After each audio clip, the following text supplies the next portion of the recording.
नमस्कार independent housewife channel रे मु आपनको स्वागत जणाउछि।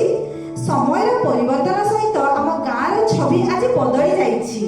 पूर्व परि स्नेह श्रद्धा और आपणार भाव आज हजि जाइछि। 12 मासरे 13 पर्व सिना आमे पालन करूछु, किंतु साई पड़िसा मध्यरे से एकतार भाव आज नाही। लोकमानक मध्यरे हिंसा एवं छल कपट आदि बढ़ी चलिछि। आम गाँव शांति और उन्नति पाई ए दिगरे ध्यान देवा नित्यांत आवश्यक। आमे चाहिए आम गाँव शांति और हसखुशी को निश्चय फेराई आनी पारिबा।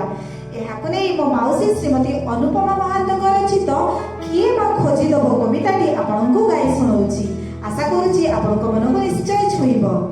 मो गाँव छबिटी जेबे आंकी बसुछि मोहि, अजणा आजि लागुछि सबु पूर्व कथा नाही।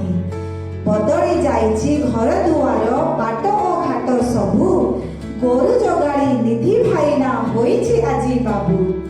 12 मासरे 13 पर्व हेउछि सत आजि, साई पड़िसा स्नेह श्रद्धा जाइछि सबु हजि। निरवतार गाँटी मोर सबदे जाइछि भरी, नाही पूर्व हस उल्लास नाही भावरे डोरी। दिसुची खाली ईर्षा और छल कपट भाव, शांति मैत्रीर जीवन आज किए बा खोजी दब। आशा करूची कविताटी आपनको निश्चय भल लागिथिबो। जदि भिडियोटी आपनको भल लागुची ताहले निश्चय लाइक एवं शेयर करतु एवं मो चैनल को सब्सक्राइब करतु। धन्यवाद।